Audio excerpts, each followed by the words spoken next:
warahmatullahi wabarakatuh. Kembali lagi sama Budia. Pada pertemuan kali ini atau pada video kali ini kita akan membahas terkait kelarutan dan hasil kali kelarutan ya. Pada sebelumnya kan kita udah membahas tentang larutan penyangga, terus ada hidrolisis garam. Nah, untuk pertemuan kali ini kita akan membahas tentang kelarutan dan hasil kali kelarutan. Sebelum kita masuk ke pembahasan tentang kelarutan dan hasil kali kelarutan, di sini nih ada ilustrasi. Ibu memberikan ilustrasi nih. Di sini ada 2 gram gula, ada 4 gram gula, dan ada 5 gram gula. Kita lihat ya di sini. Nah, di sini ada satu wadah gitu yang berisi air atau pelarut. Nah, ini bisa dilihat nih. Nah, kita masukkan nih 2 gram gula nih ke dalam air itu. Nah, terus diaduk. Kita lihat nih hasilnya apa ya. Oh, ternyata ketika 2 gram gula kita larutkan ke dalam air dan kita aduk gitu ya, ternyata gula itu tuh semuanya larut gitu, semuanya larut gitu. Sedangkan untuk yang 4 gram gula, kita lihat ya, masukkan, ini jumlah pelarutnya sama ya, volume antara wadah 1, wadah 2 itu sama. Nah, sedangkan nih ketika 4 gram gula kita masukkan ke dalam air, ternyata ada sedikit endapan atau ada sedikit gula yang tidak larut gitu nih. Sedangkan kita lihat nih pada tabung yang ketiga yang dimasukkan 5 gram gula. Ya diaduk. Nah, ternyata pada tabung ketiga atau pada gelas kimia ketiga ternyata banyak nih gula yang nggak larut gitu ya. Lebih banyak daripada yang pada tabung kedua. Apa sih hubungan antara ilustrasi ini dengan materi yang akan kita bahas kali ini? Di sini bisa lihat nih, dari ilustrasi di samping apakah yang dimaksud dengan kelarutan? Ternyata ilustrasi ini tuh berhubungan nih sama materi yang kita akan bahas sekarang, yaitu kelarutan kayak gitu. Nah, apa sih itu kelarutan? Nah, kelarutan atau solubility atau kita simbolkan dengan S ya, yaitu adalah banyaknya zat yang dapat larut dalam sejumlah pelarut pada suhu tertentu ya. Ingat, kelarutan adalah banyaknya zat yang dapat larut dalam sejumlah pelarut pada suhu tertentu. Nah, bisa dilihat nih pada tabel di bawah ini nih.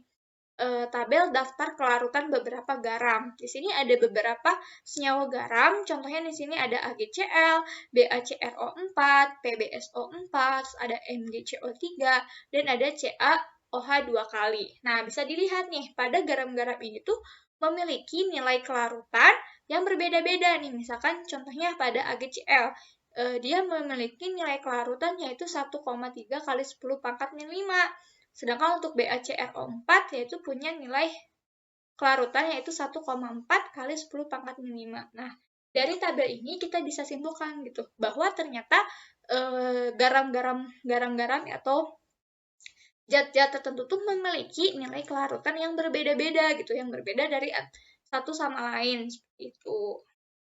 Nah, bisa dilihat nih, semakin mudah larut, maka dikatakan kelarutannya semakin besar. Jadi, maksudnya ketika kita melarutkan suatu zat nih, ternyata zat itu tuh mudah banget nih larutnya. Nah, maka zat itu tuh memiliki nilai kelarutan yang besar, kayak gitu. Karena kan kelarutan itu sendiri tuh banyaknya zat yang dapat larut gitu ya. Berarti yang dilihat tuh jumlah zat yang bisa dilarutkan dalam suatu pelarut, kayak gitu. Nah, sedangkan untuk ketika semakin sukar larut, maka kelarutannya semakin kecil. Jadi, ketika kita melarutkan suatu zat, dan zat itu tuh sulit banget nih untuk larut, gitu ya, susah banget untuk larut. Nah, maka ternyata dia tuh punya nilai kelarutan yang semakin kecil, seperti itu. Oke ya, kita lanjut. Nah, di sini juga selain kelarutan, di sini ternyata ada jenis-jenisnya gitu. Maksudnya di sini ada larutan tak jenuh, larutan jenuh, dan larutan lewat jenuh. Apa itu larutan jenuh? Maaf ya, apa itu larutan tak jenuh? Nah, larutan tak jenuh adalah mengandung zat terlarut lebih sedikit daripada yang sebenarnya dapat dilarutkan oleh pelarut pada suhu tertentu. Nah, jadi misalkan kita melarutkan 2 gram gula nih yang tadi, kita masukkan nih ke dalam air 10 ml misalkan. Nah, ketika kita melarutkan itu ternyata ketika diaduk semuanya larut, berarti itu termasuk larutan tak jenuh karena zat yang kita masukkan itu tuh lebih sedikit dari kapasitas si pelarut yang memang dia bisa tampung, kayak gitu. Sedangkan untuk larutan jenuh mengandung jumlah maksimum zat terlarut yang dapat larut dalam suatu pelarut pada suhu tertentu.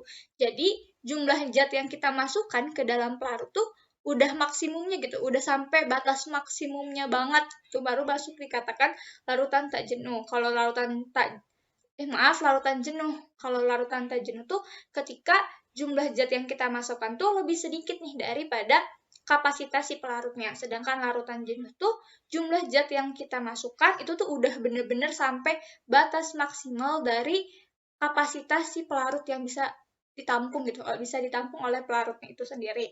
Sedangkan kalau untuk larutan lewat jenuh, dia tuh mengandung zat terlarut lebih banyak daripada yang terdapat dalam larutan jenuh pada suhu tertentu. Jadi jumlah zat yang ditambahkan tuh udah bener-bener over banget gitu ya, over kapasitas dari si pelarutnya itu sendiri. Nah, biasanya suka ditandai dengan adanya endapan gitu atau adanya zat yang belum larut seluruhnya gitu ya. Nah, bisa lihat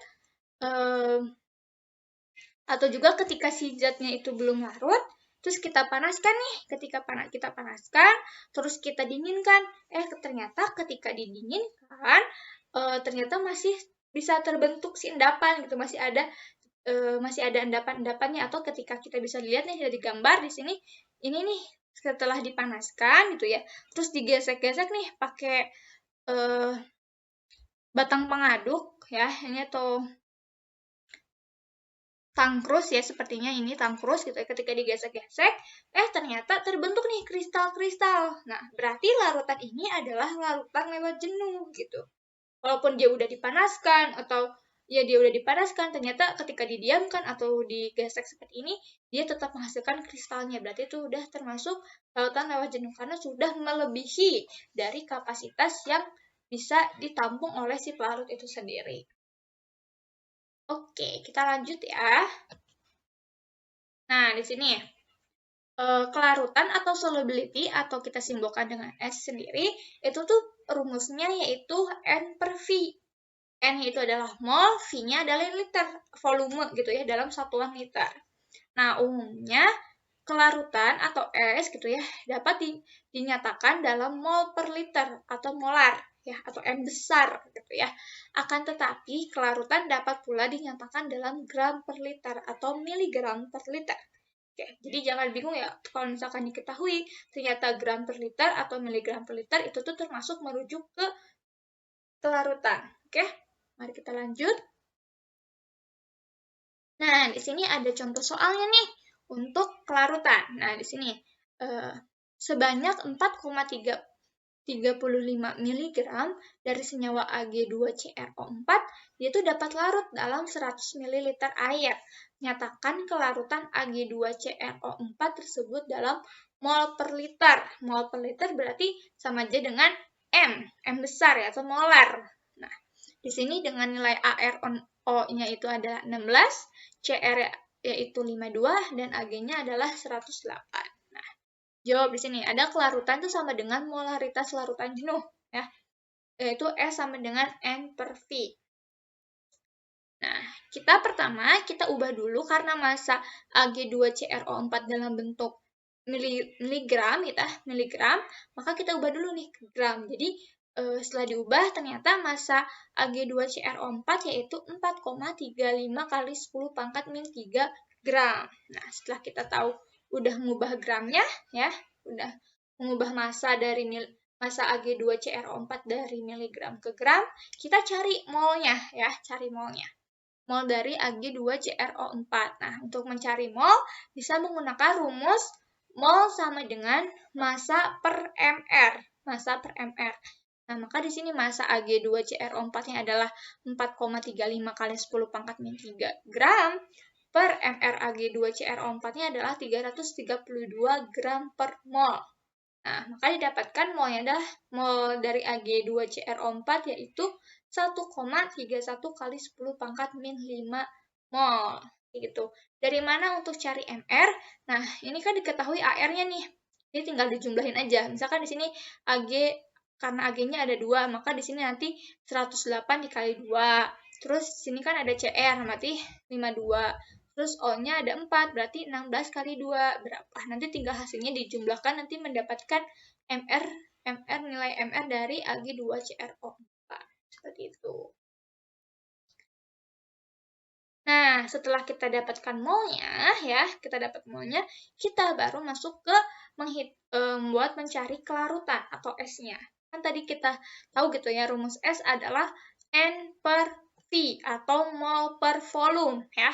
Di sini molnya adalah 1,31 kali 10 pangkat 5 mol per volumenya di sini diubah ya ke liter karena di sini kan masih mililiter. Kita diubah ke liter jadi 0,1 liter yaitu 1,31 kali 10 pangkat 4 mol per liter. Nah, maka ini nih nilai S-nya atau nilai kelarutannya dari Ag2CrO4 yaitu 1,31 kali 10 pangkat 4 mol per liter. Seperti itu. Oke, kita lanjut. Nah, ternyata dalam kelarutan ada beberapa faktor nih yang dapat mempengaruhi nilai kelarutan gitu ya, atau mempengaruhi kelarutan itu sendiri. Ternyata ada tiga hal, yaitu ada jenis zat terlarut, jenis zat pelarut, dan suhu. Kita mulai dari jenis zat pelarut terlebih dahulu ya. Di sini untuk jenis zat terlarut, setiap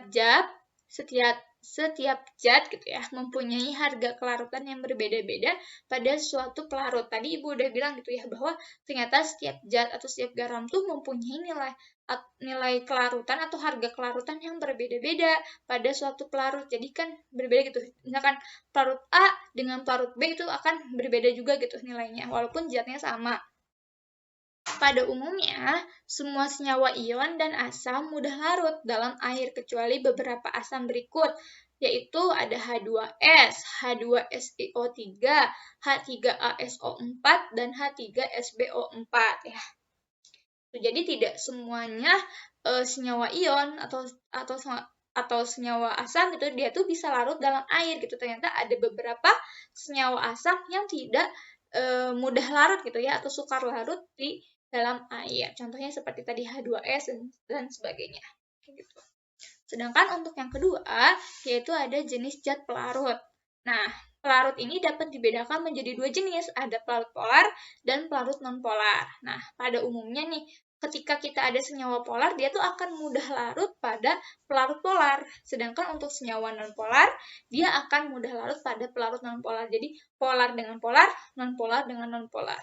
Nah, contoh untuk pelarut polar yaitu ada H2O atau air dan ada NH3 cair gitu ya. Sedangkan untuk contoh pelarut non-polar yaitu ada C6H6 atau benzena. Terus juga bisa minyak kayak gitu. Jadi harus diperhatikan gitu. Senyawa ini termasuk polar atau bukan gitu. Dan pelarutnya ini adalah polar atau enggak gitu. Jadi kalau ada pelarut polar dengan senyawa polar, dia akan mudah larut gitu. Sedangkan untuk senyawa non-polar dengan pelarut non-polar, berarti dia akan mudah larut. Tapi kalau misalkan kita punya senyawanya polar, tapi pelarutnya adalah non-polar, mungkin itu akan susah untuk larutnya. Gitu. Oke, kita lanjut ya untuk faktor yang ketiga, yaitu ada suhu. Pada suhu yang semakin tinggi, umumnya suatu zat akan semakin mudah larut. Contohnya misalkan nih, kita mau melarutkan gula di dalam air es dengan gula di air yang panas. Maka ketika kita melakukan gula di air yang panas itu kan lebih mudah kan larutnya daripada gula yang di air es atau yang air biasa. Kenapa? Karena di sini yang berperan adalah suhu gitu. Nah, kan suhu yang di air panas itu lebih tinggi daripada suhu yang di air biasa atau air dingin gitu ya. Terus karena adanya kalor menyebabkan semakin renggangnya jarak antar partikel zat pada tersebut. Akibatnya kekuatan gaya antar partikel tersebut menjadi lemah, sehingga partikel tersebut mudah terlepas oleh adanya gaya tarik molekul-molekul air atau pelarut. Jadi ketika suatu zat kita larutkan ke dalam air yang panas atau kita panaskan gitu ya, sedang dipanaskan itu tuh ada kalor kan gitu. Kalor tuh berperan di situ. Nah, karena ada kalor, si kalor itu dapat membuat si molekul-molekul itu nanti dia akan bergetar-bergetar, terus nanti semakin jarak itu akan semakin jauh antar satu partikel dengan partikel yang lain. Nah, menyebabkan kekuatan gaya antar partikelnya akan lemah. Ketika gaya antar partikelnya udah lemah, ya maka partikel itu lebih gampang mudah lepasnya gitu. Dan nanti masuklah gaya tarik molekul air seperti itu. Jadi gampang dia larutnya seperti itu. Nah, oke. Nah, tadi kan kita udah ngebahas tentang kelarutan, terus kita udah ngebahas tentang faktor-faktor yang mempengaruhi kelarutan. Nah, sekarang kita akan membahas tentang tetapan hasil kali kelarutan atau KSP ya. Nah, di sini apa itu tetapan hasil kali kelarutan atau KSP? Yaitu adalah hasil kali konsentrasi dari ion-ion penyusunnya masing-masing dipangkatkan dengan koefisien stoikiometri dalam persamaan keseimbangan. Nah, di sini nih ada contohnya. Di sini nih. Nah, di sini ada contoh ya. Di sini ada senyawa AXBY. Dia mengalami mengurai menjadi ion AY plus dan BX min. Nah, di sini ternyata ada konsentrasinya.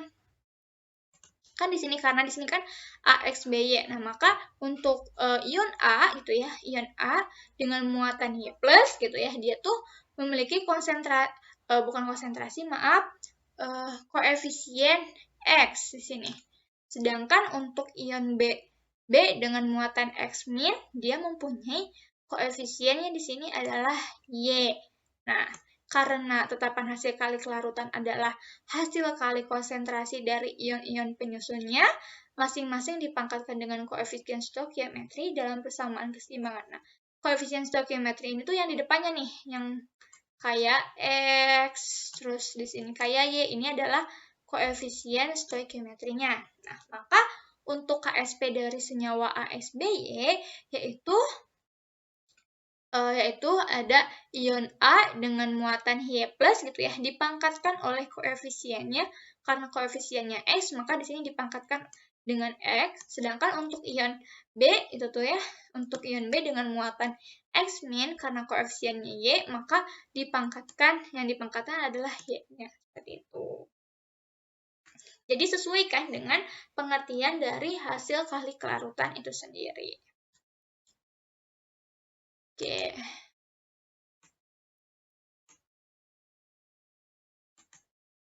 Kita lanjut ya. Nah, di sini ternyata ada contoh nih untuk KSP itu sendiri yang tadi ya. Nah, di sini misalkan nih ada senyawa Ag2SO4. Dia tuh yang larut dalam air berbentuk ion Ag+, dan ion SO4 2- dalam bentuk reaksi keseimbangan. Nah, di sini nih Ag2SO4 tuh ketika kita uraikan menjadi ionnya yaitu menjadi, kan di sini ada ion Ag+ dan SO4 2-. Karena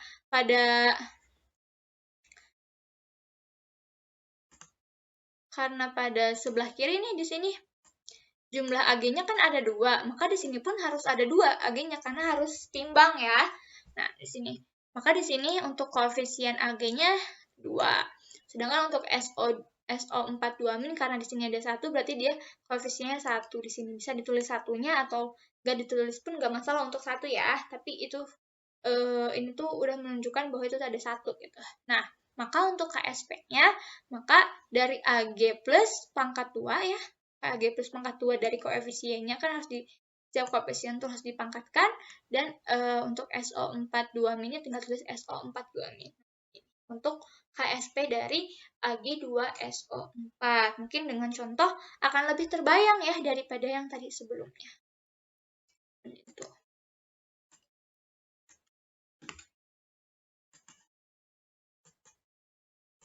Oke, kita lanjut nih.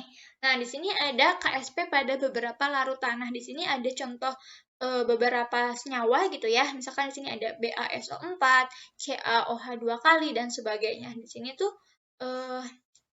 contoh gitu beberapa KSP dari untuk senyawa-senyawa berikut. Nah, kalian bisa pahami untuk senyawa ini ya. Bisa dilihat gitu ya. Misalkan untuk BaSO4 nih, dia mengion menjadi Ba2+ dan SO4 2-, maka KSP-nya yaitu Ba2+ dikali SO4 2-. Kayak gitu. Jadi diperhatikan ya, apakah ada koefisien atau tidak, karena itu sangat berpengaruh gitu untuk koefisien itu. Oke. Nah, ini bisa dilihat ya. Kita lanjut. Nah, di sini ternyata ada hubungan antara kelarutan dan hasil kali kelarutan. Kan tadi kita udah bahas tentang kelarutan dan kita udah bahas tentang hasil kali kelarutannya. Ternyata dari dua itu ada hubungannya gitu ya. Pertama nih, besarnya harga KSP dari suatu senyawa itu dapat digunakan untuk menentukan jumlah senyawa yang larut gitu ya. Nah, berarti dari kita misalkan ada soal diketahuinya itu adalah harga KSP-nya, sedangkan yang ditanya tuh harga kelarutannya atau S-nya itu dapat kita hubungkan, kayak gitu ya.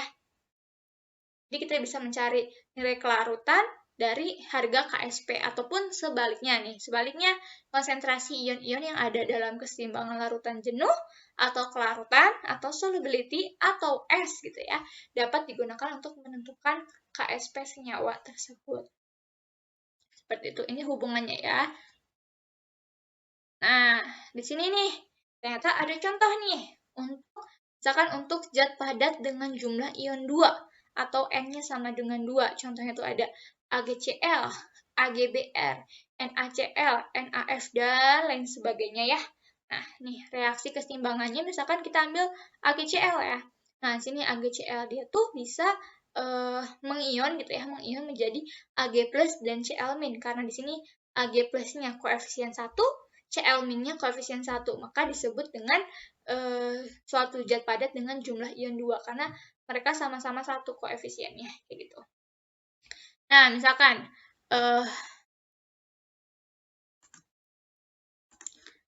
di sini AgCl. Nah, AgCl itu ternyata dia tuh S gitu ya. Atau kelarutannya itu adalah S di sini. Karena di sini Ag+ juga dia punya koefisien 1 dan di sini pada AgCl juga koefisiennya 1, berarti sama dong. Maka kita tulis juga sebagai S. Sedangkan untuk Cl-, juga karena di sini 1, maka kita tulis juga S. Gitu. Nah, kan tadi udah dibahas ya untuk KSP. KSP-nya berarti KSB AgCl yaitu Ag+ dikali Cl-, ya kan? Karena dia satu-satu kan, jadi nggak usah dipangkatin oleh koefisien ya. Atau boleh sini tulis 1, nggak tulis pun nggak masalah, tapi itu udah menunjukkan itu bahwa dipangkatkan 1 gitu ya. Di sini maka karena di sini Ag plusnya adalah S, Ag plusnya S dikali dengan Cl-nya juga S, maka KSP-nya itu adalah S kuadrat atau S pangkat 2 ya. Maka kita cari untuk mencari nilai S-nya yaitu akar dari KSP. Itu. Nah, di sini sepertinya ada contoh ya, contoh soalnya juga. Maaf.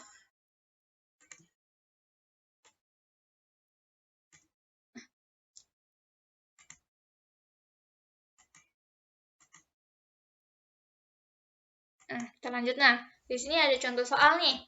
Misalkan jika kelarutan MgCO3 nih dalam air adalah 4 kali 10 pangkat min 8. Karena di sininya adalah kelarutan ya. Di sininya diketahuinya kelarutan, berarti ini tuh adalah S-nya. Berarti nilai 4 kali 10 pangkat min 4 adalah nilai S-nya ya, atau S kecil ya, atau kelarutan. Nah, maka untuk menjawabnya kalian pertama harus menguraikan senyawanya dulu. Nih kan di sini ada MgCO3. Maka diuraikan dulu nih, dia harus menjadi ionnya, diuraikan dalam bentuk ionnya yaitu Mg2+ dan CO3 2-nya. Karena si Mg-nya di sini kan koefisien 1, MgCO3-nya 1, Mg2+ juga 1, CO3 2- juga 1, maka ini mereka sama-sama S gitu ya. Nah, untuk KSP-nya maka Mg2+, CO3 2-, S kali S ya. Maka S kuadrat. Nah, di sini maka dimasukkan nih karena kita udah tahu nih nilai S-nya adalah 4 kali 10 pangkat min 8, maka di sini masukin 4 kali 10 pangkat min 8 pangkat 2. Nah, maka nilai KSP dari MgCO3 yaitu 16 dikali 10 pangkat min 16. Gitu. Paham? Ibu harap paham ya sampai sini. Nah, kita lanjut nih ke yang selanjutnya.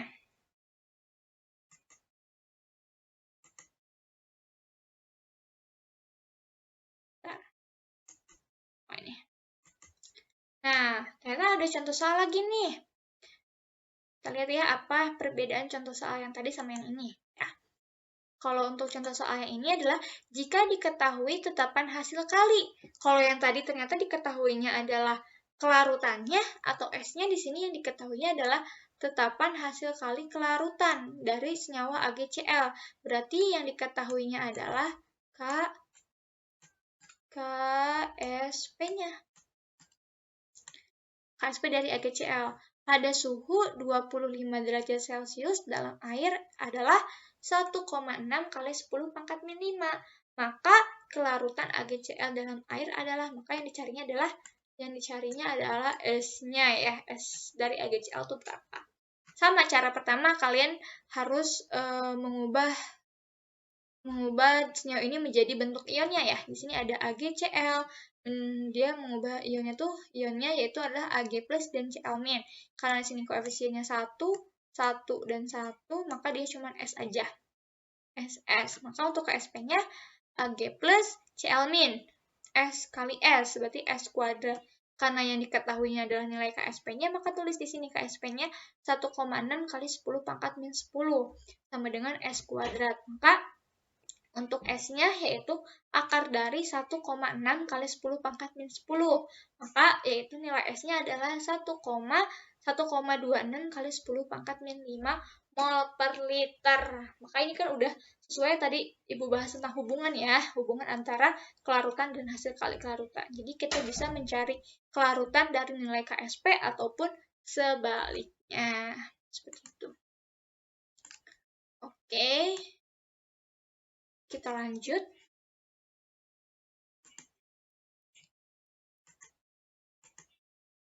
Nah, di sini. Sedangkan untuk zat padat dengan jumlah ion 3 atau N sama dengan 3, contohnya ada NGOH2, CaCl2, dan lain-lain. Untuk reaksi keseimbangannya, misalkan ini untuk MgOH2 ya. Dia tuh dalam bentuk ionnya terurai dalam bentuk ionnya menjadi Mg2+ dan OH- ya, dan OH- karena di sini OH-nya ada 2, maka kita harus tulis juga nih, ternyata koefisien OH-nya adalah tulis juga 2-nya ya, jangan lupa. Jadi harus sama antara yang sebelah kiri dengan sebelah kanannya harus sama kayak gitu. Maka di sini nih kan MgOH2 kali dia punya koefisiennya 1, Mg2+ juga 1, sedangkan untuk OH- dia 2, maka di sini dikali 2 nih pada S-nya nih, bisa dilihat tuh dikali 2, jadi 2S. Kalau 1 kalau ada 2 dikali 2S. Maka untuk KSP dari MgOH2 yaitu Mg2+ dikali OH- pangkatin 2. Ini pangkatnya dari mana? Dari nilai koefisien yang ini, nih dari koefisien. Dipangkatin 2.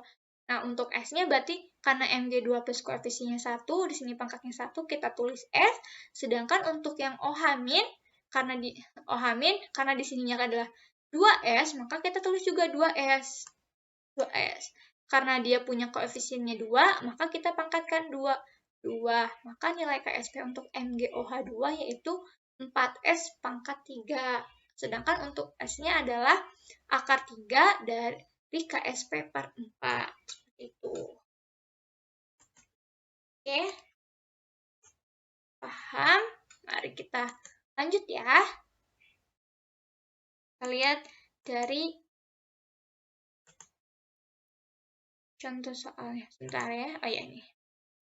Contoh soal, ada contoh soal lagi. Pada suhu tertentu 0,35 gram BaF2 dan dengan MR 175 dilarutkan dalam air murni, membentuk 1 liter larutan jenuh. Hitunglah kelarutan dan hasil kali kelarutan BaF2 pada kondisi tersebut. Nah, pada soal ini yang dicari adalah nilai kelarutan dan hasil kali kelarutan dari BaF2. Yang diketahuinya adalah massa dan MR dan volumenya. Maka cara untuk menjawabnya yaitu pertama, kita harus cari mol dulu, mol dari BaF2. Kan karena di sini ketahui garam, massanya ya, yaitu 0,3. kita tahu gitu, rumus mol BaF2 adalah massa per mR atau gram per mR. Nah, sini. Maka massanya adalah 0,35 gram per 175 gram per mol ini untuk mR-nya. Maka didapatkan molnya adalah 0,002 mol atau 2 kali 10 pangkat min 3 mol. Ya, setelah diketahui molnya, kita bisa mencari kelarutan atau S-nya ya. Dengan rumus S itu adalah mol per volume atau mol per liter ya. Di sini S dari BaF2 yaitu 2 kali 10 pangkat min 3 mol per 1 liter. Maka didapatkan S-nya adalah 2 kali 10 pangkat min 3 mol per liter. Seperti itu.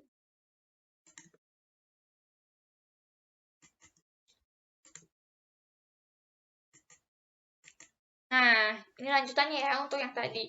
Karena yang tadi kan kita udah tahu nih S-nya, udah tahu molnya. Jadi yang dicari itu tinggal hasil kali kelarutannya. Nah, di sini. Sama kita harus menguraikan BaF2 dalam bentuk ionnya, yaitu ada Ba2+ dan 2F-. Kenapa koefisiennya 2 di sini kan karena di sininya ada 2 F-nya, maka di sini juga harus 2. Nah, karena si BaF2 itu koefisien 1, Ba2+ juga 1, dan sedangkan 2F itu 2, maka di sini untuk BaF2 itu adalah S, Ba2+ adalah S, karena mereka sama-sama 1 koefisiennya, sedangkan untuk 2F- adalah koefisiennya ininya jadi 2S. Gitu. Nah, untuk KSP-nya, Ba2+ dikali dengan F- pangkat 2. Pangkat 2-nya udah tahu kita dari koefisiennya, karena koefisiennya ada 2 maka dipangkat 2 ya. Nah, di sini maka ininya Ba2+ adalah S, sedangkan untuk F2 pangkat 2 adalah 2S. Di sini karena ada 2S, 2S dipangkatkan 2. Maka S dikali 4S kuadrat, yaitu jadi 4S pangkat 3. Nah, karena tadi kita udah dapatkan S-nya berapa, S-nya adalah 2 kali 10 pangkat min 3, maka kita masukkan S-nya. Maka 4 dikali 2 kali 10 pangkat min 3 di pangkat 3 ya.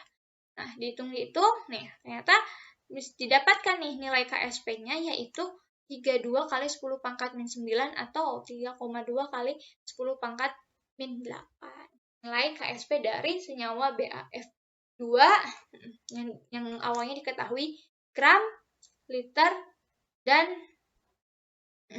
yang diketahui adalah gram dan volumenya ya. Dan MR-nya yang dicarinya adalah S dan KSP-nya. Jadi jangan bingung ya, misalkan ternyata ada soal yang diketahuinya ternyata gramnya, gram, MR, dan volume, tapi yang dicarinya adalah S atau kelarutan atau KSP-nya. Ataupun sebaliknya, misalkan yang diketahuinya adalah S dan KSP, tapi yang dicarinya adalah gram. Jadi jangan bingung ya, tinggal menghitungnya. Berarti kalau dicarinya gram, berarti menghitungnya dari bawah mundur begitu ya. Oke. Kita lanjut. Di sini ada untuk zat padat dengan jumlah ion 4 atau N sama dengan 4. Berarti contohnya ada Ag3PO4 dan lain-lain ya. Nih, untuk reaksi kesetimbangan dari Ag3PO4 dia diubah dalam bentuk ionnya yaitu 3Ag+ dan PO4 3-. 3-nya dari karena di sini ada 3, Ag-nya ada 3, maka di sini juga harus 3. Ya, sama kayak yang sebelum-sebelumnya. Karena pada Ag3PO4 dia koefisien 1, sedangkan pada Ag+ itu adalah koefisien 3, maka di sini S, di sini 3S. Sedangkan untuk PO4 karena dia juga koefisien PO4 3- dia koefisien 1, maka di sini juga S. Nah, untuk KSP dari Ag3PO4 yaitu Ag+ pangkat 3. Karena di sini kan ada koefisiennya ya, 3, koefisiennya 3, maka dipangkatkan 3. Kalau tadi kan koefisiennya 2, maka dipangkatkan 2. Jadi tergantung koefisiennya ya untuk pangkatannya. Sedangkan untuk yang PO4 3-, karena 1 ya udah berarti 1 di sini. Nah, di sini untuk Ag-nya berarti kita masukin nih 3S pangkat 3 dikali S. Maka KSP-nya adalah 27 kali S pangkat 4. Atau untuk S-nya adalah akar 4 dari KSP per 27. Seperti itu. Nah, di sini ada contoh soalnya ya. Bila kelarutan Ag3PO4 ialah 0,002 0,5 mol per liter, berarti di sini adalah S-nya ya, udah diketahui S-nya, maka KSPJ tersebut adalah, nah sama caranya tadi, kita harus menguraikan senyawanya dalam bentuk ini. Di sini ada Ag3PO4, dia terurai menjadi 3Ag+, dan PO4 3-. Di sini S, 3S, dan S gitu ya. Nah, untuk KSP-nya, untuk Ag3 berarti di sini karena dia punya koefisien 3, maka dia harus dipangkatkan 3. Di sini ada PO4 3-. Nah, maka 3S pangkat 3 kali S. 27S pangkat 3 kali S ya. Maka 27 kali S pangkat 4.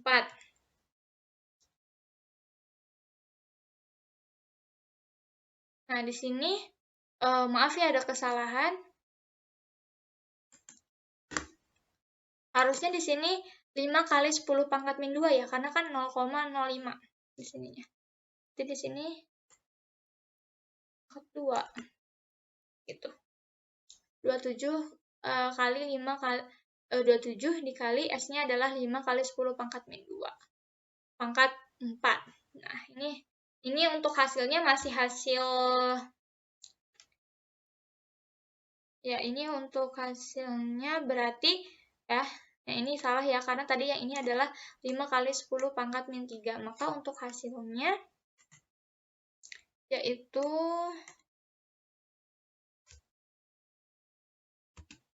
27 dikali 625 kali 10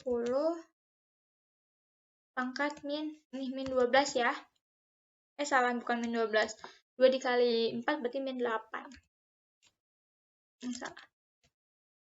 Maka hasilnya yaitu 16875 dikali 10 pangkat min 8. Ya, maka nilai KSP dari Ag3PO4 yaitu 16875 kali 10 pangkat min 8. Kalau ini untuk hasilnya masih ininya 5 kali 10 pangkat min 3 ya, jadi kalian bisa coba hitung lagi di rumah. Oke.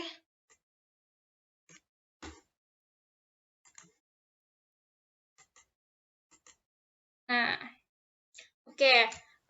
Sampai sini dulu untuk yang Ibu, maaf ya. Nah, oke.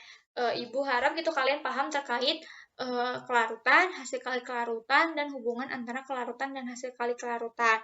Nah, untuk selanjutnya gitu ya, untuk materi selanjutnya akan dibahas oleh Ibu Ika.